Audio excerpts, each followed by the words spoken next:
Well, I'm going at it again because I believe that we need to have a change of people, and we need to have a better recognition of the residents' needs as opposed to the needs of perhaps the people who contract with the city. I'm very focused on what the residents need to get done and the cost to the residents of those things to make it the most cost-effective thing we can do. And I'm much more aware of the fact that our city has actually become much more diverse than it was when I first moved there in 1980.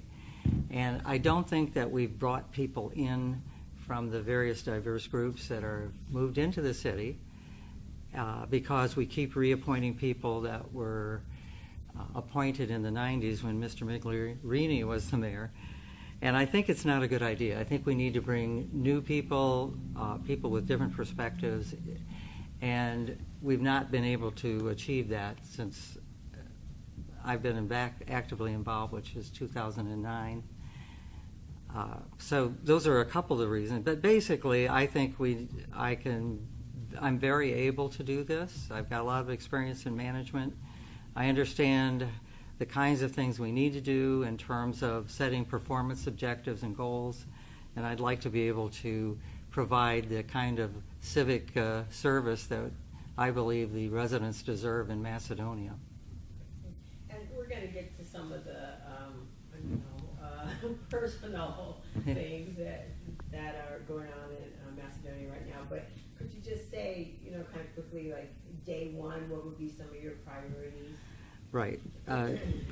Day one, I'm going to be, when I would get into office, the first thing I would do would be to look at what are the things that are most critical to our residents to get done, and have we prioritized those things properly.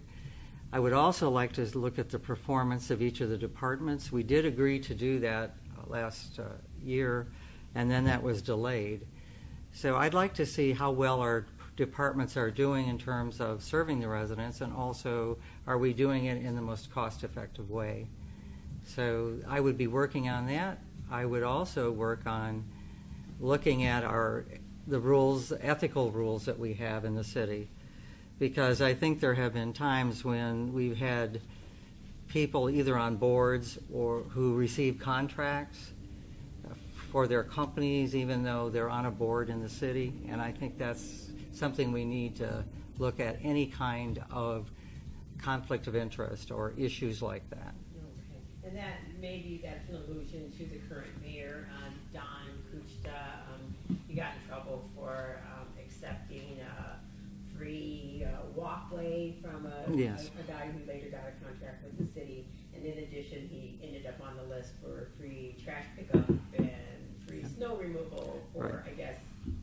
Well, there were some other issues that were there. My concern was bigger than that, though. I felt that, for example, Mr. Diemert, who was appointed by Mr. Migliorini, the current candidate, in 1990, I thought he was not recusing himself in circumstances in which he should have, and I expressed that to him fairly early in his term, and I felt also that we were not getting a complete and detailed picture of the costs from the law department, so I asked that to change. We did make changes to the method of his payment, and he was not pleased with that, to say the least. So. Now, does he serve at the will of the mayor, or did council? It works in Macedonia like this. The mayor appoints the department heads, and the council confirms them. If a department head is to be removed, it would be the mayor would propose it, and if a majority of council agree, that department head will be removed. If 4 of the 5 council people agree to remove a department head, then they could remove it without the mayor's suggestion or proposal.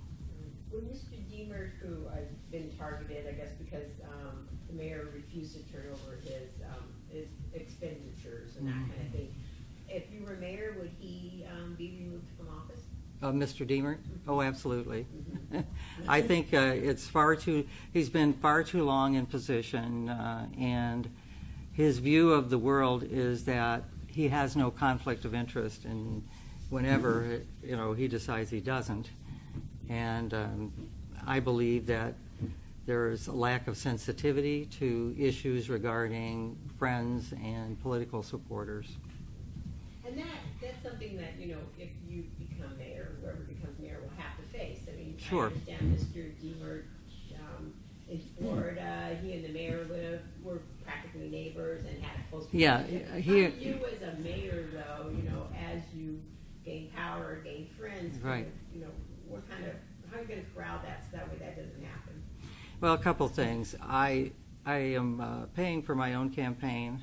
I'm not receiving any donations from anybody. And the reason is very simple. When people give you money, they expect something in return. I mean, that's not unusual in human interaction. And I think that the residents deserve resident-oriented government decision-making that's based on their needs. As far as how I would approach appointments, I would ask for, I would post it first saying we're interested in it. And I'd ask a variety of people to make recommendations, and I'd listen to what other people think about it. But fundamentally, I expect that anybody who would be appointed as a department head will have to be someone who wants to work with the other department heads and wants to put the residents' concerns first. And certainly in the case of the law department, we have to follow the law in addition, so we need expertise in certain areas, so I'll be looking at expertise also. Now, I take it you're currently retired from... I am retired from the department. When did you retire? 2006. So it looks like after that point you got very active in civic affairs. Yes, I did. I was very interested in trying to, because I'm not happy being at home doing nothing. It's one of the pluses and the minuses of my behavior, I guess. I wanted to start helping the community because I was still very vital and active, and I wanted to see what I could do. So that's actually how I got involved, both with Rotary and with Chamber of Commerce, where we're trying to do local civics projects of various kinds. In the case of Chamber of Commerce, I volunteered to be in charge of the scholarship committee that they have annually to provide scholarships for Nordonia High students, which is our high school there. And it's actually in Macedonia, but it's for all of Nordonia Hills. And I thought, well, I've always been interested in government and civic issues. So I went over and talked to some people, and I said, well, I'm just going to start to attend meetings. So I started to attend meetings, and as I started to attend meetings, it was basically right before we suffered the worst of the downturn, but it was pretty close to then. And I would sit there and listen to various people, and I thought, I don't think people realize how bad this recession is going to affect the revenue. And I'm thinking, oh my, we're making decisions where we're going into 2010, for instance, with zero reserves. And I asked the finance director at that time about that. And I said, how could we do that? And he said, well, the mayor wants to. And I said, yikes. So we ended up having to lay off people because they kind of overshot. The revenue was really, I think when we looked at the numbers, it was like $1.2 million under what it normally is in income tax revenue. So that's very significant if you've only got between $6 and $7 million in income tax revenue. So it was a big jump. It was a big problem. So I got more interested in how decisions were made because, that's one of the things I focused on when I was a manager in the government. What do we need to do and what's affecting our decisions? How do we need to approach it? And I realized then that there were decisions that weren't being made with all the proper information and with, shall we say, very weak fact data patterns, let's put it that way. So you ran So I decided to run for mayor.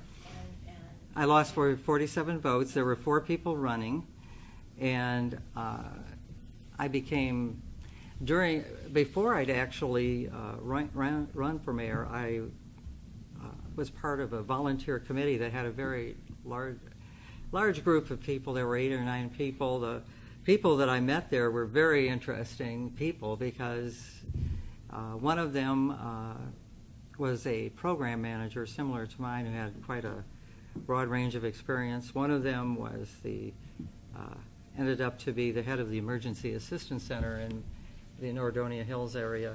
One of them was a head of a charity called Baskets of Hope, and so I got to know a lot of people there. One of them's on the school board actually right now.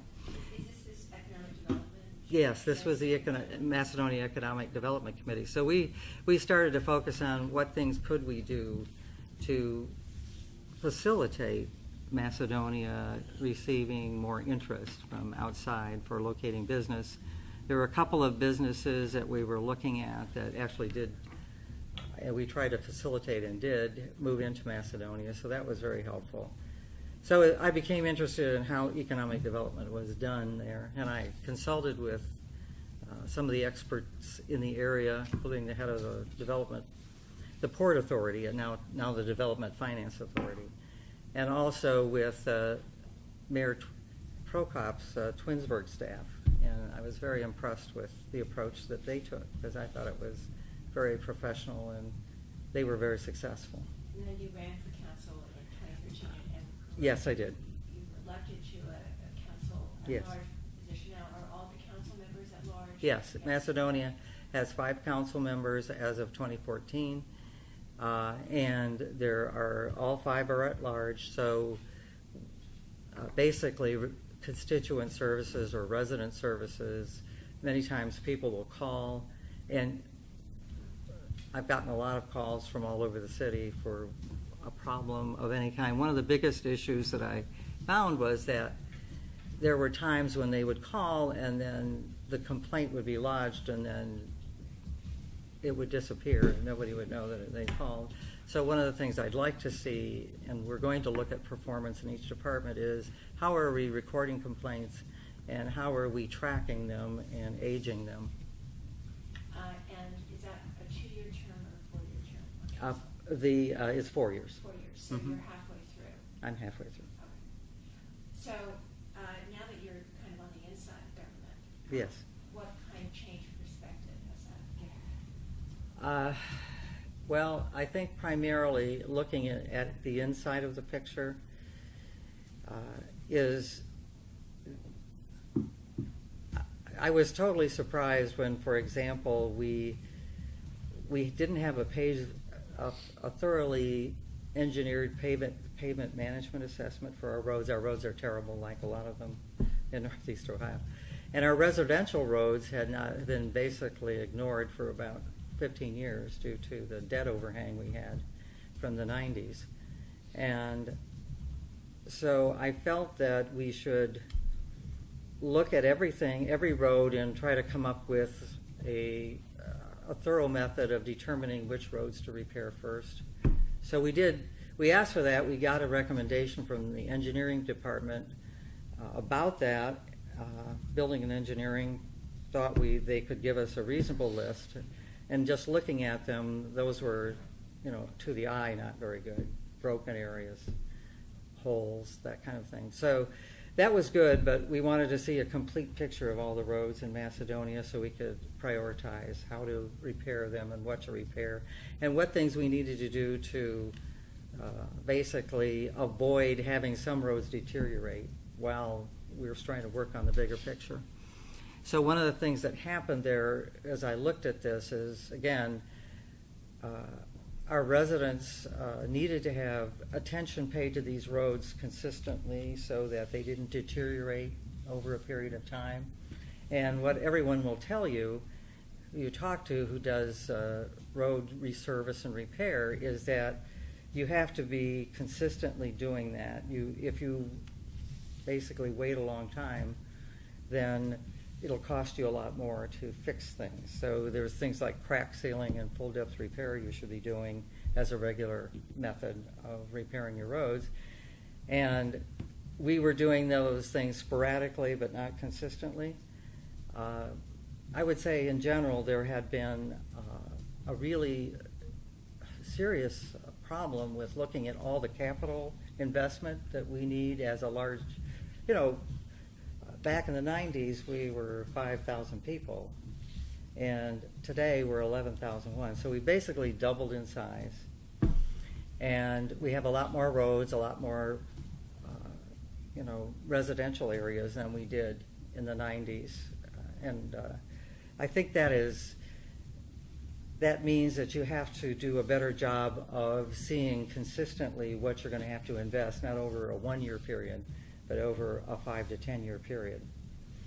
And I did go down to Columbus for the local government officials conference back in April, and that was one of the things that was emphasized from the Auditor of State, was the importance of getting involved in doing longer term planning for capital investment.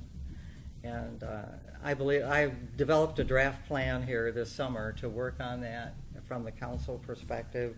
I've provided it to the administration because like this year we needed to respond to the fact that most of our snowplow trucks were still out of commission by early August. So we actually needed to acquire a couple of more of those fairly large and expensive vehicles. They were basically broken down, is what you mean? Yeah, they were broken down. They had various problems, some of which were repairable, some of which were creating issues that may be too expensive. So we looked at that. I tried to accommodate that. We do have some problems, particularly in our service department buildings. We have 4 buildings, actually, instead of 1, which I believe we should have. And there's a lot of there's unhealthful conditions, I would call them. There's problems. I want to just go back for a moment to the dynamic on council. So, right. You have discussed your opinion about Mr. Deemer and that right. he should be replaced. But right. the council could do that on their own for votes. Right. So why haven't they done that? Well, I can just give you my opinion. The 3 of the council would be willing to do that. The other 2 council people are very strong supporters of Mr. Migliorini and Mr. Deemer. So I think that that makes it difficult for them to look at this in a different way. I believe we've tried to explain and we've tried to discuss this, but and if the complaint against Mr. Deemer is that the details of his financial arrangements with the city are not being yes, isn't that the fault of the administration rather than Joe Deemer himself? Or well, it would be. I would say it's the fault of both, because when he was asked for it originally, he said that, basically the response was that there were areas in his legal billing that might reveal strategy, so they were confidential in some way. After some struggle over that issue, they finally agreed to provide more detail, and we did receive the details that the mayor was receiving at that point, which was basically in the early part of the summer. We started to get some of that information. Originally, when we first took office, we had a discussion about a major lawsuit that had been filed in federal court against the city and against various other parties. And Mr. Deemer is a close friend and confidant of Mr. Migliorini. And Mr. Migliorini was deeply involved in this suit. And so in January, fairly early after we took office, we had a meeting, and I said, I really think you should recuse yourself out of this, Mr. Deemer, because of your relationship, especially when I saw the lawsuit billing at that point had been about $40,000, and about 3/4 of it was not for our insurance company, it was for Mr. Deemer. And I said, that doesn't seem like the right balance because the insurance company is responsible for this suit. So this led to a number of threats to sue me if I said something like that and that kind of thing, which is the first method of all the players is to threaten to sue you or do that. And I said, well, I believe that there is a conflict of interest, and your judgment is that there isn't, but there's conflicts of interest that don't involve receiving money. There's just the appearance of conflict, that you maybe have a bias towards one or another of the litigants. So this led to some amount of stress over that, and then when we did change the method of payment to get greater accountability, that led to threats to the finance director almost immediately to say that he should pay them in the old way, and the finance director went to the auditor of state and asked for an opinion. The auditor of state said, you can't do what Mr. Diemert wants. And Mr. Diemert recognized that they received that letter and said that because the auditor had not defined how he should react, that therefore, other than he shouldn't pay the method that he was being proposed by Mr. Diemert. Mr. Diemert indicated he was the law basically in Macedonia, and he felt he had no conflict of interest on payments being made to him. So that led to then, and there was a threat. I do have an email right from the point that we passed the ordinance for appropriations. Practically within hours, the assistant law director sent the finance director an outraged email blaming him for what happened, which he really didn't have that much to do with it, and saying that he wanted to know certain information which ended up in this quote-unquote investigation by the law department of the finance director.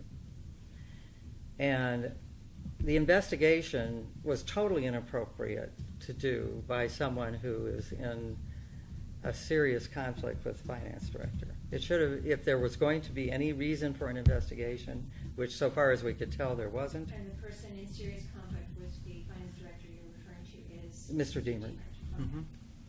Over this issue of payment and how he felt the mayor and he were directing the finance director to pay him in the method that the auditor of state said you can't do because you will be personally financially liable because the appropriations don't read that way. So this went on for quite a while through the summer. There were exchanges on unpleasant emails about this. But when we saw the law director, Mr. Diemert, had quote-unquote done an investigation when it was presented to us in September, we were totally flummoxed by the details. We just didn't justify it in our opinion. The majority of council didn't agree. Therefore, when we had to go to a regular meeting following being presented with this information, we had already spoken to the mayor about it and said this doesn't justify termination. And you've had this is an investigation of the finance director by the law department. With a recommendation to fire him. Right, correct. And we felt the reason for that recommendation and the investigation was that Mr. Diemert was trying to punish the finance director for not paying him in the manner that he thought was appropriate, but the auditor of state did not. So that led to then when we went back into a regular council meeting, which is required by our charter, and we voted on this proposal by the mayor, and 3 out of the 5 council people said no, do not terminate. The finance director was brought back on that following Monday, but because of the vote. But what we didn't know was that Mr. Diemert and the mayor had, basically Mr. Diemert, but with the mayor's approval, had sent the entire set of complaints regarding the finance director that Mr. Diemert had developed to the auditor of state and the Ohio Attorney General's office. We were not told that, so we were totally unaware of it. And there was a discussion of having an outside party look at it. We were not told that an outside party was looking at it. Simple as that. They just totally didn't tell us. And we actually didn't know what happened until June of this year, when one of our council president actually put a public record request into the Auditor of State, and all of the information was there that we didn't know about. And so that's basically what I would say. If you're asking me what do I know that's new about the situation, I didn't realize the extent to which people felt that they could use their position to do whatever they felt that they should do according to their own lights and without considering the overall ethical position that they were in. Okay. So the next mayor will have to calm a lot of royal waters, obviously. Sure. I mean, because there'll still be some council members who are more on Migliorini Right. side of that. Right. How would the next mayor go about doing that? Well, I believe in the following things happening. I think that we need to be totally transparent and open in our communications. We need to provide all the information the mayor has to the council. And I think we need to sit down and say, look, we've had a difference of opinion on this. Mr. Diemert is not going to be in the mix if I'm the mayor. And we're just going to have to sit down and say, okay, what do you want as a council to be able to see, and what do you want to have available to you? So when you make a decision, you're comfortable, you're making the decision in the manner that you feel is appropriate. And we start to have that kind of dialogue going with the ability then to say, it's water over the dam. We're not going to change what's happened in the past. We just need to move on.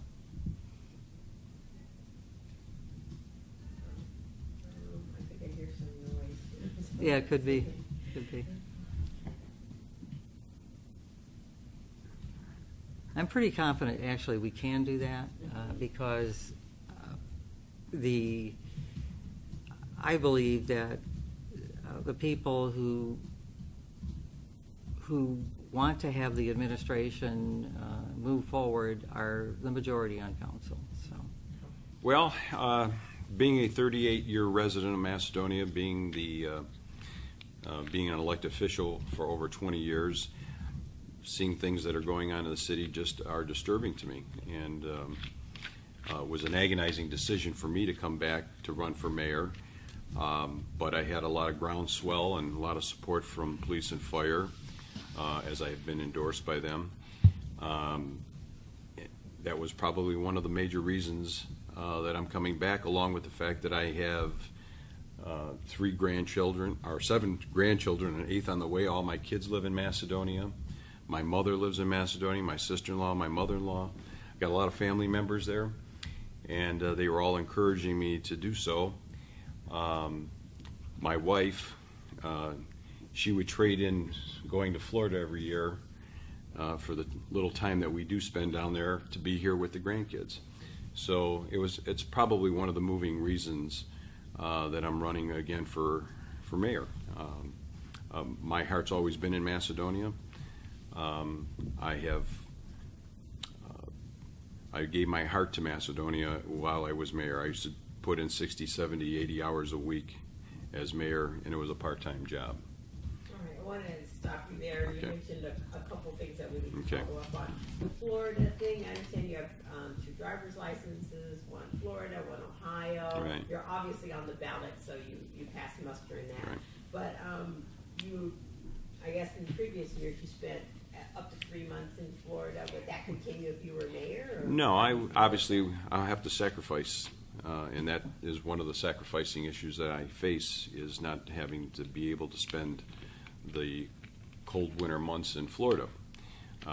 So knowing that, I will just sacrifice and schedule vacation time around those winter months that I can get away. No. In 2001, I left to become the Director of Development for Summit County, where I stayed from 2001 to 2005. Actually, when I went down there, I was only going to stay for a year and a half until the end of my term as mayor, and I was going to retire then. After I was there, the county executive kept saying to me, you can't go, you got to stay. So I wound up staying 4 years.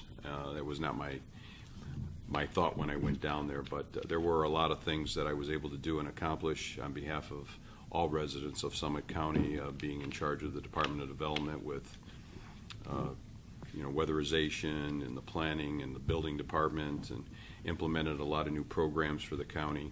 So I enjoyed staying down there and getting those accomplishments because it also benefited my community as well while I was down there. Okay. And you mentioned earlier you reached into the race because of disturbing things, you said. Well, disturbing. I see. What is disturbing? To me, disturbing is that we have a council that continues to have blocking votes of what is good for the city. There's 3 on one side and 2 on the other. I see those things as obstructing of good government, and I don't like what I see. As a 20-plus year elected official of Macedonia, we certainly had our disputes, and I understand those, but it wasn't along these lines as long as they've taken to get things done. We used to air out our problems in the back room. We would sit down, we'd have work sessions, we'd hammer them out. I never expected to win every battle, but I certainly didn't want to lose every battle either. And unfortunately for this administration, this council, and I have to say since Sylvia's been there, has caused much of the problem. Okay. I want Sylvia to have an opportunity to say something about that. Is the council being obstructionist? No, actually, I think on the resident issues, stormwater problems, road repair, all of those issues, we've been pretty much united about. We did a detailed analysis of all the votes that were taken between 2014, the beginning of 2014, and June of this year. And we try to bracket them in terms of what has been supported by the administration that was also supported by either unanimously by council or by the majority of council. And we found that 92% of the time we were supporting what the mayor had asked for. There have been circumstances which we haven't, but those are circumstances like he wanted to raise taxes in 2014, and we did a detailed analysis based on the RETA information that we'd received by the beginning of June of that year, because we were all concerned too. We were concerned that RETA had projected, that's the Regional Income Tax Authority, had projected that we would be down about $1.2 million or $3 million from our high point in 2013, because the temporary emergency income tax of an extra 0.25% had rolled off. So that became a very contentious issue because the mayor was adamant that he wanted to do it, and after the analysis was done, we have to consider that the residents were just recovering from the recession at that point, but one of the things we determined is in fact, we were going to collect almost the same amount in 2014 as we did in 2013 with a lower tax rate, which is the normal 2% that we have in income tax. So we said there's just no justification for that. And the mayor was very unhappy about that and very upset, and there was a lot of conflict about it. But that's a condition, that's a situation in which 3 of us said, we're not going to put it on the ballot. It doesn't justify. That got a lot of concern from the mayor. And it's proved, I think we've been proved to be right, that this year we're also collecting above $8 million, according to RETA. And we believe that we were acting in the interest of the residents. As far as other issues, one of them was they brought in the new trash contract to just extend it rather than go out for bid. And after we had a meeting on that, and I and a couple others said, we need to go out for bid because we don't know if we're getting best value. Well, when we did go out for bid, we did get a lower number from the trash contractor who received the contract. So there have been issues like that. There have been issues over minor things. I don't believe that there's anything that's other than it's looking at it from the perspective of benefit and value to the residents. And some people don't like disagreement. We certainly have worked very hard. Mr. Migliorini talks about the number of hours per week. In fact, at one meeting he said, it's a 3 or 4 hour a month job. No, I've been spending probably 150 hours a month on this job, and it is a part-time job, but I want to see the details of what we're doing because we need to know it's for the benefit of the residents. Her argument, are you alluding at all to the whole Deemer controversy at all about whether? Not really. I think that I'll give you the one example that is, I think, really paramount in this whole issue is that we have a finance director who has been on the payroll for just about a year, who hasn't been to work.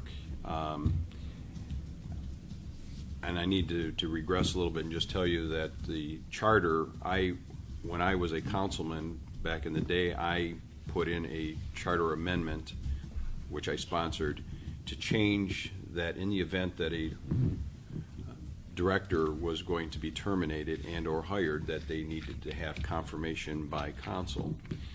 I did that because I didn't want to see an abuse of the system. However, when you have reasonable knowledge of unethical conduct by an employee, I think it's incumbent upon council to remove that individual. I see that this removal process is really boiled down to a political alignment as opposed to removing somebody that has issues. For instance, this guy has he wrongfully ordered subordinates to create a false document. That's one of the charges against him. He violated the license contracting ordinances. He failed to prepare. No, not from Mr. Deemer. No. This is the Fisher report. This is not Mr. Deemer's report. There was 3 investigations done. One was done by the law director. One was done by the Fisher and Phillips LLP group, which had no association with the city, was totally independently picked. And then there was one done by Dimoff, which I have discarded Dimoff's, and I've discarded the law directors, and I've gone only to this report. And this was discussed before you arrived, and it was stated that these outside reports were done without council's knowledge. How did that happen? I'm not sure how that happened, but I can only say that the reports that I've read, I find that this one in the middle, being an independent firm that came in, investigated this matter, and thoroughly investigated it, came up with the same conclusions as did the law department. I guess my question is who commissioned and paid this? I'm assuming that the administration and or the mayor ordered the report to be done. I'm not sure. And the mayor is able to do that without going to council? I believe if it's under a certain amount of dollars, yes. I can provide some information on that one. Can I ask one question? Sure, absolutely. Are you at all concerned that the reports come after the finance director got into the big argument, with Mr. Deemer over releasing the expenditures and things like that? The timing of the reports? Well, my understanding was, though, that these accusations were made prior to that, and they were not made. The accusations of holding up his payments came after. All right. I'm sorry. Okay. Well, I just want to, there are several things that have been said here that since Joe was not here and I was, I know pretty much more detail about what happened. In the first place, I reviewed every every detail of what was provided to us about the 2013 law department billing, and it was revealed in detail to us. And there was no evidence anywhere that there was any ongoing investigation of the law of the finance director. And that was one of the things that the law director had said was going on, but there was no evidence of it. And believe me, they billed down to a level where you would know if they were doing it.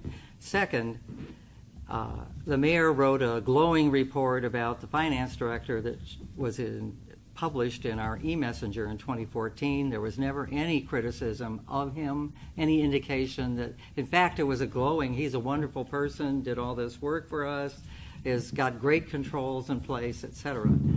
So, and I do know that the attacks on the finance director were directed and went on after the conflict over how the law director was paid that was part of that appropriations process. So let's talk to the Fisher-Phillips issue. Before Joe got here, I explained that there was a referral to both the Ohio Attorney General and to the Auditor of State on September 29th that we were totally unaware of, and we're totally unaware of until June of this year. The council was not aware of it at all. And we had many discussions about the importance of an independent outside investigator. So one was going on that we didn't know about and was not revealed to us at all.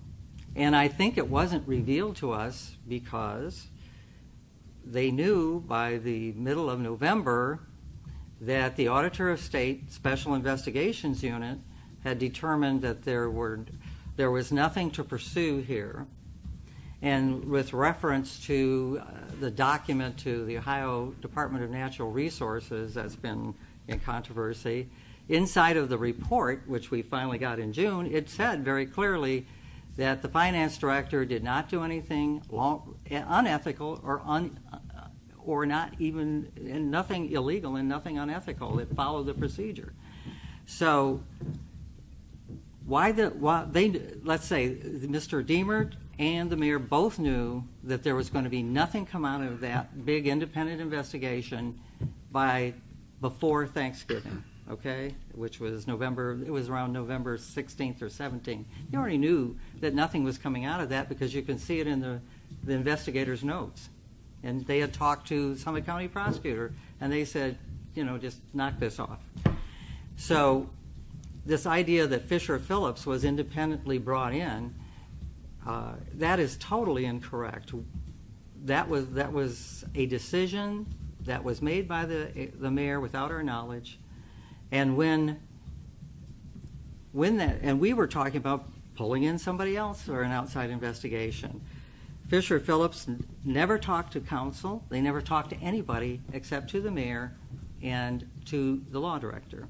And you can see the accusations are a replay of the Diemert accusations, which, as I've explained earlier, were motivated by a conflict over how he was being paid. So, and the council, in fact, passed a resolution that said, do not hire Fisher-Phillips because it's going to cost us $10,000 and we don't all agree on, even hiring this firm. Mm-hmm. They did it anyway. Now, the mayor said he had a right to veto our resolution, which I don't believe he did. But nonetheless, they went ahead and spent the money, and it was not independent in the sense that it was everybody was aware of it and agreed to that was the right approach, or those were the right accusations to be investigated. So I'm just telling you, this whole situation was motivated from the beginning by Mr. Diemert, and who is the appointee of Mr. Migliorini from 1990 forward, and he felt very strongly that he should be paid in a different manner, and he was not, and he got very upset by it, and he pursued this objective. Just to clarify what you just said, yes. The council voted against the Fisher-Phillips investigation because it wasn't an agreed approach. This was in the middle of the investigation. No, it was before the investigation started. So you were informed that we were informed right at the point they were going to hire. In fact, they may have already attempted to hire at that point. And the $10,000, is that below the level at which the administration needs to seek the approval? Well, they declared so. I would say What that. is the level? It's 25,000, I believe. Well, now. that's actually not true either. It's this issue of what the maximum amount of money that you can spend depends on a lot of factors, including what type of contract it is. But fundamentally, whether or not they could do that, it's my opinion they shouldn't have done that, because we were not informed about what was going on. We tried to have an overall view of this investigation be brought into place, and instead, what basically happened in Official Phillips, they didn't talk to council, and they basically did not do anything to include any counterpoint of view. So as far as I'm concerned, they were hired because the Auditor of State said, we're not moving forward with anything here, you guys haven't gotten enough to do it. That's my opinion, and I think it's based on the evidence. And so the Fisher, I did talk to the attorney who worked for Official Phillips right towards the end when we knew that they had created a report, which was in February in 2015.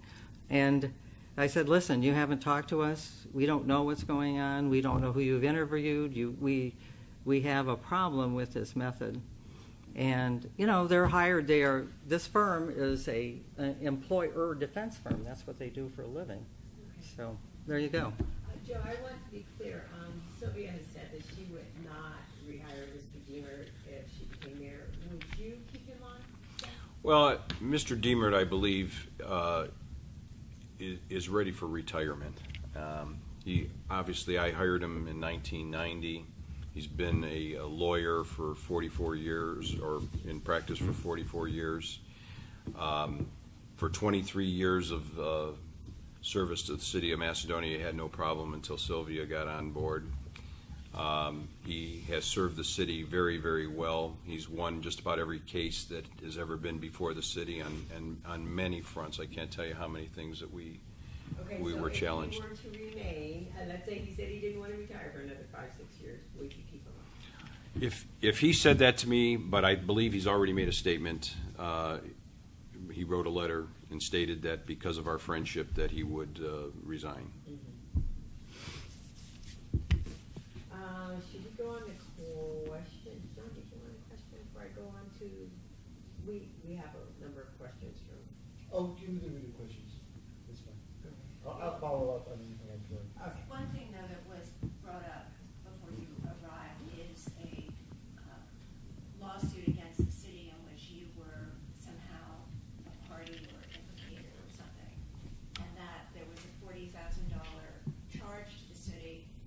The bulk of that went to Mr. Deemer in the view of your opponent, inappropriately so, and that the relationship, this friendship between you and Mr. Deemer, in her view, should have caused him to find an outside counsel to handle the case. I'm not sure what she's referring to, but there's an individual who is suing. I am the president of the Parkview Homeowners Association. We have a resident who bought a piece of property next to his home, split the lot, in my opinion, illegally. And then the Homeowners Association boards, the previous two boards, up to the time that I then became the chairman of or president of it, denied him to build on any more than one lot. And then he took suit after the city of Macedonia and suing the city for millions of dollars. And I feel that Sylvia, Dave Engel, and Rita Darrow, who are the other three council people, have a fiduciary obligation to the city, and they apparently have sided with this guy, put up signs on his property. And in light of all the residents of the Parkview Homeowners Association, they are up in arms over the fact that this guy is suing us. He's caused two other previous boards to resign because of his threats. The issue she raised with us was the appropriateness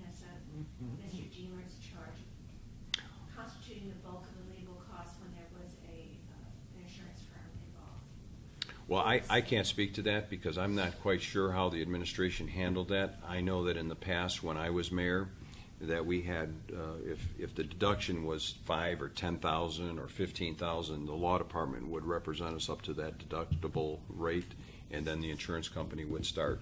So I'm not quite sure what that situation is currently, but that was what we had in place because we found that in years past, every time a lawsuit would be brought, they would get up to the deduction, charge us the deduction, and the case would settle. So we wanted to be a part of that. Let me just say a couple of words about this. My original comments were related to the fact that Mr. Deemert continued to participate in this case after the insurance company came on board. And to date, Mr. Deemert, we had a deductible of $25,000 for the insurance company. We have a very prominent firm who is representing the city, Western Herd. And Mr. Deemert, of the total amount of money that the city has been charged, $25,000 of it has been by the insurance company because that's our deductible. The other $107,000 some dollars has been charged by Mr. Deemert from basically the beginning of the suit up until, which was in around May of 2013 through today. At least, probably not through today. We probably have additional bills as of today. But what I'm saying to you is this. From the beginning, it was not just a matter of the amount of money, which I thought was inappropriate for a supervising of a case, but also the fact that there is a relationship between Mr. Deemert and Mr. Migliorini that is there. And I said that from the beginning. That is not. And he, in fact, at one point said in 2012, when there was controversy got flared up before the suit was filed, that he, Mr. Deemert, would recuse himself and then did not do so. So I view this in this way. We need to look at this problem as, and by the way, I just want to make one correction. The city's position now, according to the filings in the federal court, which I follow monthly, the city's position is the lot split was legal and appropriate, and the attempt has been by the plaintiff, who is one of the residents of Macedonia, to dismiss the suit against the Homeowners Association board members, and that's been opposed only by Mr. Migliorini's attorneys at this point. So I think what we're dealing with here is very simple. None of the council have a dog in this fight. We don't. I am not a close friend of any of these people involved, but fundamentally, this kind of lawsuit, which is now into the hundreds of thousands for a lot of different reasons, should have been settled, in my opinion, to the benefit of Macedonia residents when there was an opportunity right at the beginning. And now we are into a situation where our risk is much higher. And I don't think we should have done that, and I think it was inappropriate for the city to have Mr. Deemert as the supervising attorney over this situation. That's my take. I would just like to answer that there's absolutely no conflict between myself and the law director as it relates to this case. You need to understand that this case emanated by a resident who bought a piece of property, didn't let the Homeowners Association know that he bought it. He was, in fact, on the board. He bought the property. A year later, we found out that he bought it. He was asking for an easement. One of the board members said to him, "Why didn't you bring this to our attention that you were buying this property, George, and why you were splitting it?" He said, "Because it was such a great find." He says, "I didn't want to let anybody know." That was totally ridiculous that he would have made that statement. The city erred, unfortunately. This is a platted subdivision, very clearly. It's not a simple lot split. When you have a platted subdivision, you cannot arbitrarily sign off on a lot split. Unfortunately, the new city engineer that we had in place brought the lot split to the mayor and said, "Here, sign this." But I need to also preface that George Pla also represented to the city that he owned a piece of property to which he did not. He also passioned the homeowners association by saying, I would not have bought this piece of property unless I had a right to split it. So we said, well, George, please provide us with a copy of the contract. He would not. Finally, under discovery in this case, we finally got to see the contract. There's nothing in the contract that says that it was contingent. Very clearly, this individual, and I feel, by the way, that that's one of the other concerns that I have as a resident of my city, that council people have a fiduciary obligation. You may not agree necessarily with the city's position, but you certainly should be in a neutral position. The city, she represents the city as a council person, and along with her other two, and they should not be taking sides in a matter of such importance, and that's why it's cost hundreds of thousands of dollars. And this individual, both he and his brother are out putting up signs for Sylvia. You know, I don't know what their hopes are, is that if she gets elected, maybe they think that they're going to get favor in their settlement against the city. I don't know. That's something Let me just say this. You can ask Sylvia that question. Let me say this. We have never taken sides in this suit. There's no indication we've taken any side in this suit. The question that we've always raised is, what's the benefit to our residents to pursue this matter? Now, Mr. Migliorini has restated his position on this lot split. That has been contradicted by the attorneys for the city from the insurance company. So there is nothing there, that there's no indication that we are favoring one side or another in this lawsuit. We've never said so, and we don't think so. All I've said is, this is not the kind of lawsuit that could possibly justify the city spending hundreds of thousands of dollars in a process that makes no sense. And that Mr. Deemert and Mr. Migliorini are so close that they have basically been in a situation where Mr. Deemert should have recused himself. And it hasn't happened. You know, you can argue about all the details. The public can go out on the federal court website and read 155 documents out there. And I haven't read them all, but I've read quite a few of them. And the facts are really that this has been going on not to the benefit of Macedonia residents or to their protection. I do not know what would get this case settled. I have no idea. And I don't really want to get involved in a legal argument because I don't understand even why it's gone this far. But the fact is, it's not beneficial to our residents. I think that Mr. Deemert has a conflict of interest and should have recused himself and had another supervising lawyer. Can I just respond? I still don't understand where the conflict exists between myself and Mr. Deemert in this case. In fact, there was 2 homeowners association boards that had requested that the city nullify their action because they felt it was wrong. And if the law director was working on my behalf or even close to it, they would have nullified their action of the lot split. I wish they would have, because then we wouldn't be in a lawsuit. This individual has caused our homeowners association to have drained all of its funds. We had to do an assessment so that we could add more dollars to our coffer so we could even cut our grass. That's how bad it was. There's 150 residents in there, Sylvia, that I would suggest that you go talk to my 150 residents of Parkview and you explain to them your position, because they won't agree with you. I can tell you. I've already talked to a number of them, and they agree with me. They think that you have pursued this far too long and with not their benefit in mind, but we don't need to debate all that here. Go ahead. Because we're going to go on to some questions that we received from maybe some residents, I don't know. We did a little preview about the race, and we solicited questions from people. Average Pat wants to know, starting with you, Sylvia, maybe, specific plans for any tax rate changes and short and long-term budgeting to catch up on neglected infrastructure, roads, equipment, service, safety, staffing, in brief, because we have a lot of other questions. Yeah, really. I think that's something that a lot of people are concerned about. Believe me, I hear it all the time as I'm going door to door.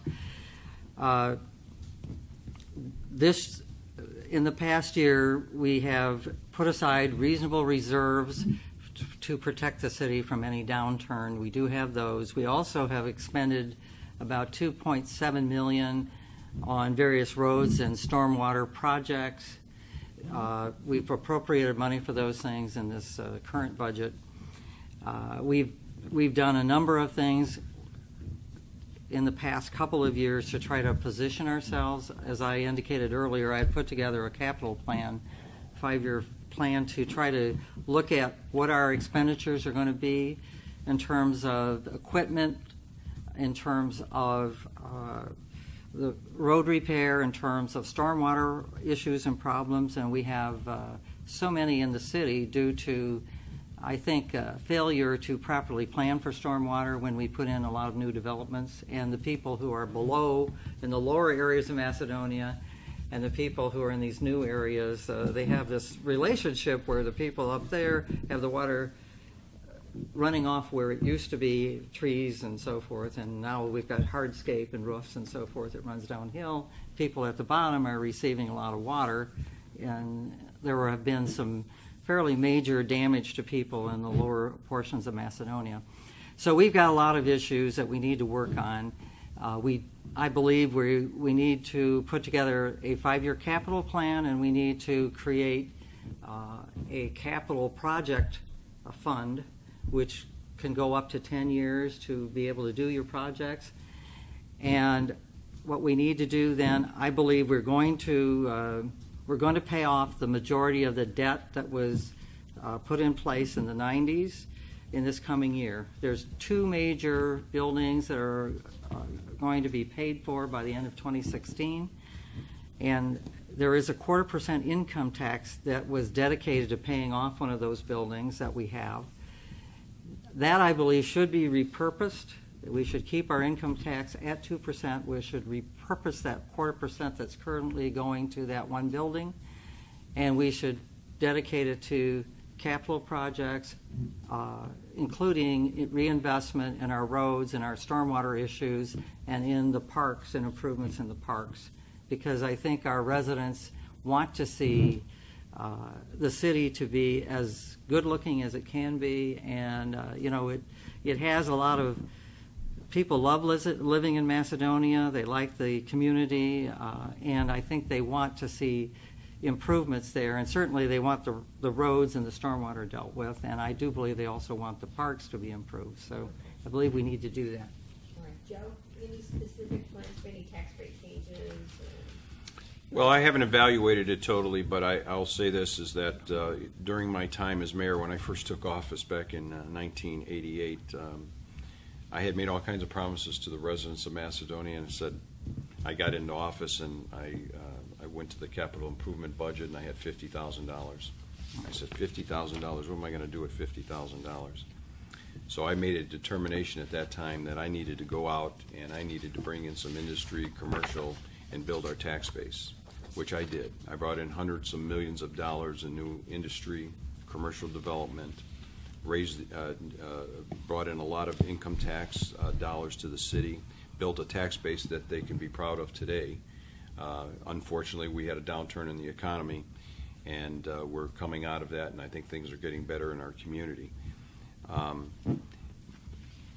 We have about $30 million in road repairs in our city.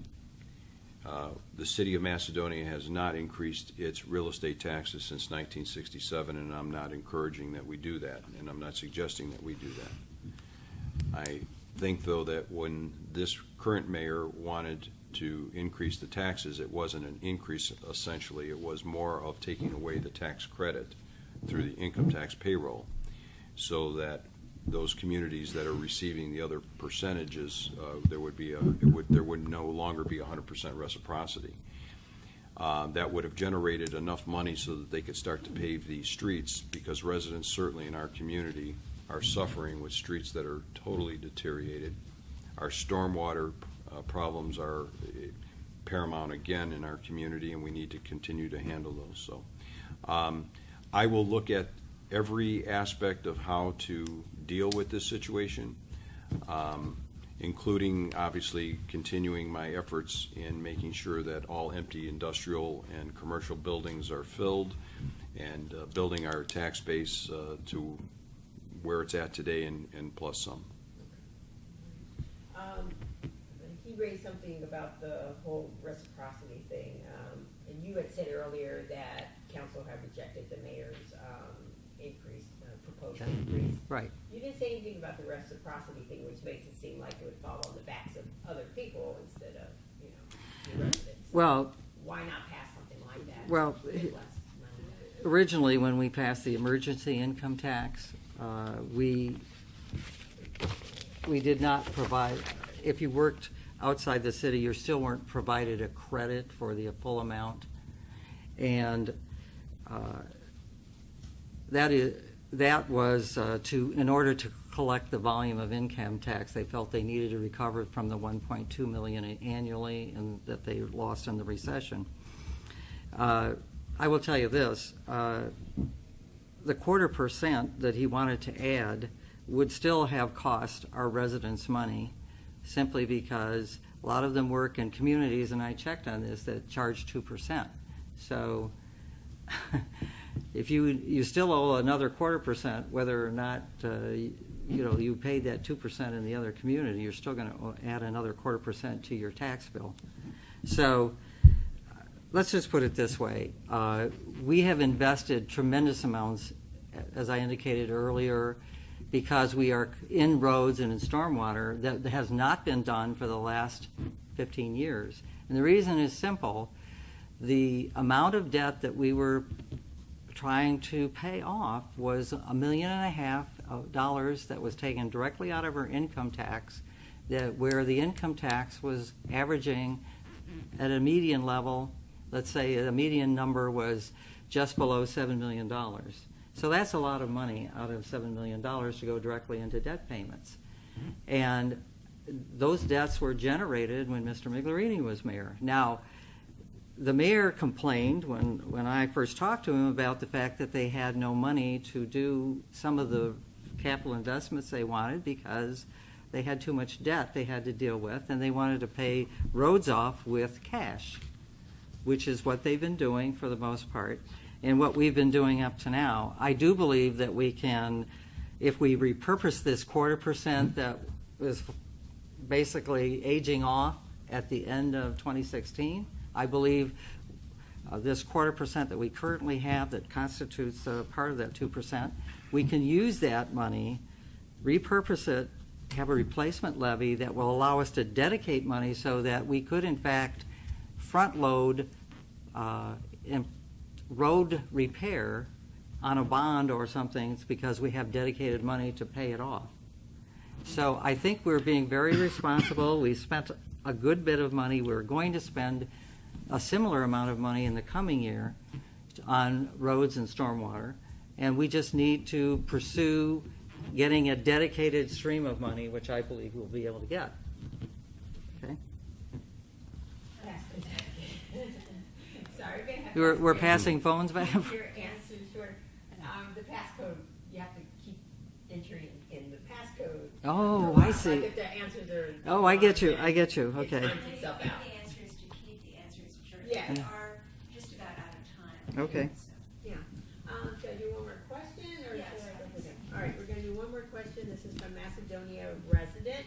This person, for you, Joe, will you consider contracting out some service department jobs to keep costs down? No.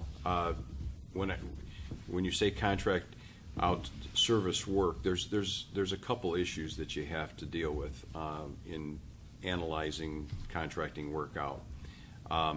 For instance, if it's a job that's obviously too big, then certainly we will contract it out.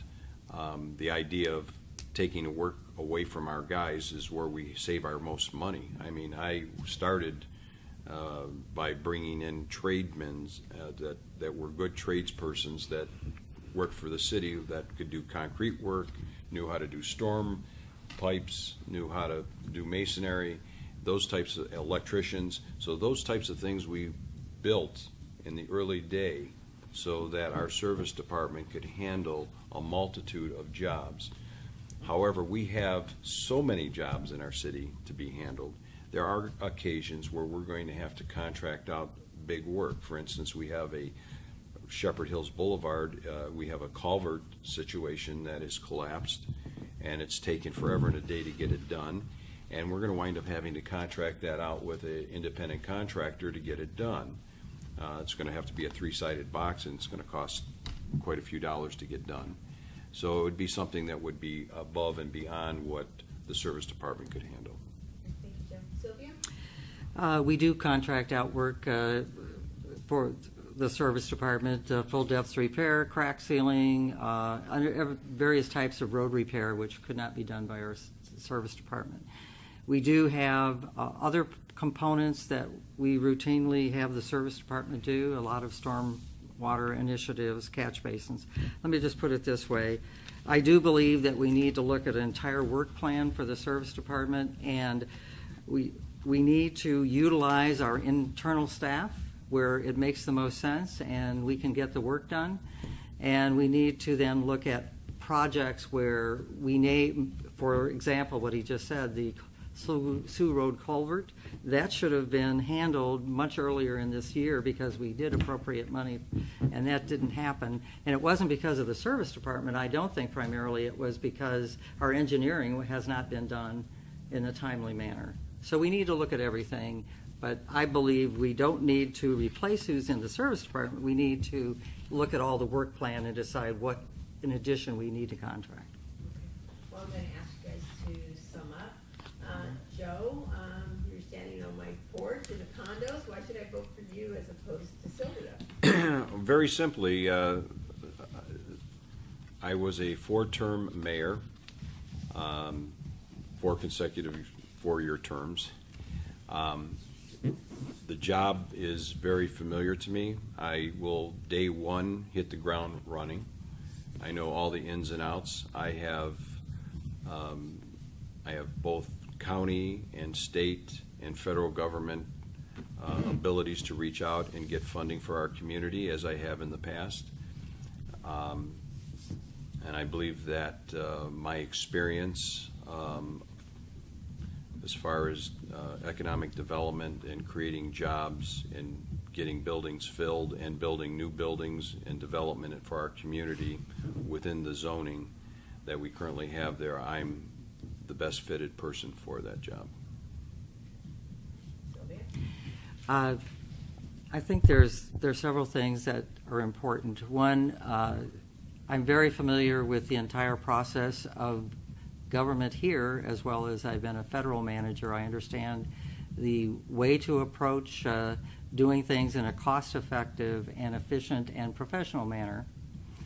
I've become quite familiar with how the situation is with economic development. Frankly, at this point, Macedonia is almost 100% full in terms of available buildings. And we do have a couple of areas where we need to redevelop, and that's where we have some buildings, hotels that were there when SeaWorld was in bloom, and they're now being repurposed for hourly rates, and we think we should be redeveloping that whole area. But as a general principle, we are very, very interested in how the residents benefit from whatever the issue is, because the residents are the people that make Macedonia what it is, a very wonderful place to live. And I am very focused on what the residents need and how to do the work that is going to be to their benefit.